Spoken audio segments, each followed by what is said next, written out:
Bonjour, bonjour à tous. Alors aujourd'hui, une présentation de l'oracle des dragons chez Secret d'Étoiles de Magali et Sarah Motet. C'est un très très bel oracle. De toute façon, ils sont tous très beaux, hein. Mais celui-ci en particulier, alors moi tout ce qui est un peu fantaisie médiévale et tout ça, moi j'adore. Donc là, je suis vraiment dedans. Alors je vais vous lire ce qu'il y a de marqué là, et puis après on fera la présentation, hein. Tantôt alliés, cornus, écailleux, les dragons sèment leur souffle de feu sur les landes, les prairies, les monts et les océans. Ils habitent dans des territoires mystérieux entre les mondes visibles et invisibles. Bêtes mythologiques, les dragons peuplent nos légendes, incarnant tour à tour le chaos et la renaissance, nos faiblesses, nos zones d'ombre et nos combats épiques. Ouvrez l'œil, tendez l'oreille et écoutez les messages des dragons grâce aux 25 cartes de cet oracle. Voilà, l'arrière est comme ça. Hop. Alors les cartes sont là. Alors j'ai mis, évidemment, moi qui suis normande, je ne pouvais pas ne pas mettre le Mont Saint-Michel. Et je vais vous faire la présentation tout à l'heure, hein, des cartes. Alors le livret est comme ça. Alors les textes sont de Magali Motet et les illustrations de Sarah Motet. Alors, voilà. Donc, vous avez... Alors, vous avez donc dans le livret... Alors, je vous montre d'abord le début, le sommaire, l'ouverture, la définition de ce qu'est un dragon et d'où est-ce qu'il vient. Vous avez quand même, ouais, 2 pages et demie. Alors, vous avez le chevalier et la princesse, parce que voilà, ça concerne plutôt l'époque médiévale. Vous avez les éléments, la terre, l'eau, le feu, l'air, la place du légendaire,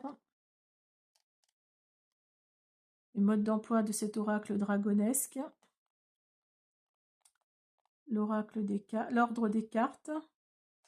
Alors, de l'ordre des cartes, vous avez dans cet oracle, il y a 4 clans dragons. Alors, vous avez un petit coquillage, un gland, vous avez, alors, je ne sais pas ce que c'est, un espèce de des vagues un petit peu, des vagues un peu orangées, et puis vous avez la plume. Alors le coquillage, c'est ceux des flots tumultueux, le gland, c'est ceux des landes fécondes, l'espèce de petite vague orangée, là, c'est ceux des brasiers magiques, les plumes, c'est ceux des orages et des tempêtes. Donc vous avez les tirages comme d'habitude, exemple de tirage, et vous avez les cartes. Voilà. Alors les cartes, alors je vous montre le Mont Saint-Michel évidemment, et voyez, vous avez le petit symbole là, qui est là, qui revient sur le livret. Alors je vais essayer de vous montrer tous les symboles, voilà. Est-ce qu'on a la plume quelque part? Ah, ah, ah, ah, ah, ah, si, voilà. Vous avez la plume ici. Alors, donc, vous avez des mots-clés ici, au tout début. Ensuite, la représentation de la carte, le légendaire concernant la carte, les runes, parce que à l'époque médiévale, les runes étaient utilisées plus souvent que maintenant. Les éléments, la force, le danger, le souffle, les messages de la carte et si elle est à l'envers. Alors, quoi dire d'autre? Ben voilà, donc là, la fin de la carte. Et à la fin, vous avez clôture. Laissez-vous envoler par l'énergie brute des dragons, elle vous entraînera sur des sentes oubliées, redéfinira la force de l'inconscient en le mesurant aux éléments, aux anciennes croyances, aux peurs ancestrales. Le dragon est un maître exigeant, une créature amorale et impulsive, qui côtoie le chevalier qui est en nous et lui enseigne les secrets de sa quête et la façon de dépasser ses angoisses et de bondir dans l'inconnu. Nous avons tenté à travers cet oracle de rencontrer les dragons sur leur terre et de transmettre un peu de cette tonitruance nécessaire et féconde en ces temps d'absence. Voilà, le petit livret est très sympa aussi. Alors, donc, je vais vous montrer les cartes qui sont très grandes, hein, qui sont très grandes. J'allais vous montrer une carte de tarot, mais je n'en ai pas. Alors, je vais vous montrer une carte de mon oracle. Hein, voilà. Voilà, qui est quand même assez grand. Hein. Vous voyez, ça déborde hein, quand même pas mal. Alors, donc on y va. Vous avez le Mont Saint-Michel. Très très belle carte. Magnifique. Vous avez Siegfried et le dragon Fafnir. La vouivre. C'est vraiment que du vert pratiquement. Donc là, je pense que ça parle beaucoup du chakra du cœur. Hein. Vous avez l'hydre de Lerne. Le Léviathan.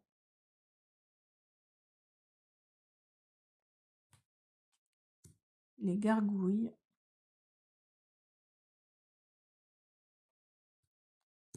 L'Adon.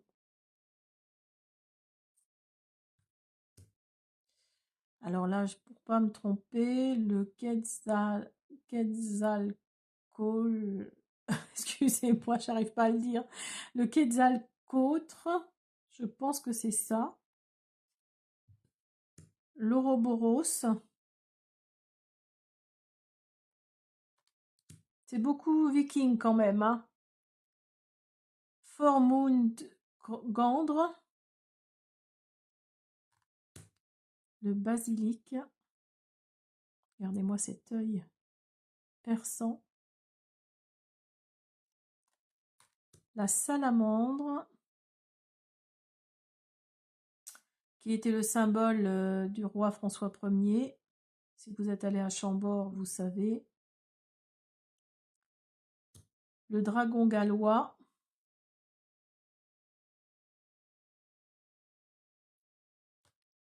Le dragon sous la montagne. Bah ça fait référence au film le Hobbit. Je ne sais pas si c'est le premier ou le deuxième où on voit le dragon se faire tuer dans la trilogie. La libellule.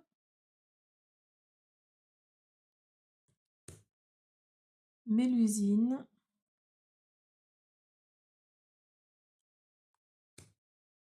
Les tempestaires.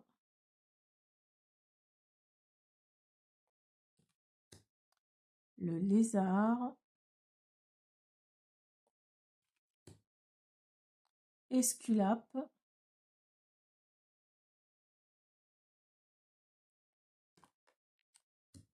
Python.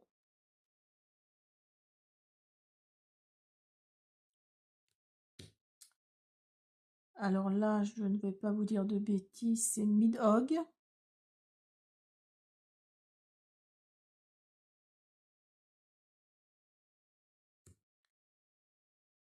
Le Murdris. Les chemins de Compostelle. Dreki.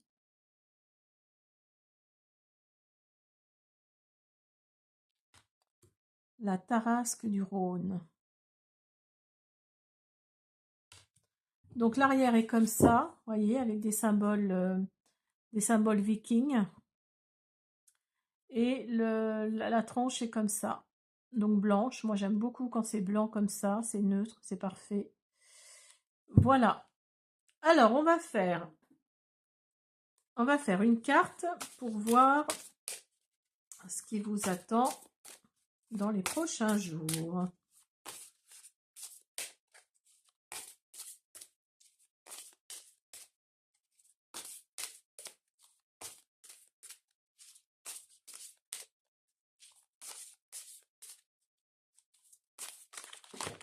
Donc là, j'ai demandé juste une carte, s'il vous plaît. Bon, allez, on y va. Ah, ah le Mont Saint-Michel. Trop, trop bien.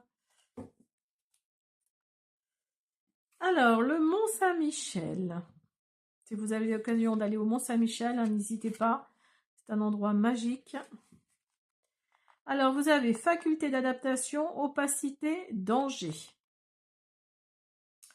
Alors, le Mont Saint-Michel est une île rochée entre la Normandie et la Bretagne, un morceau de granit émergeant des eaux opalines, telle une carapace de tortue.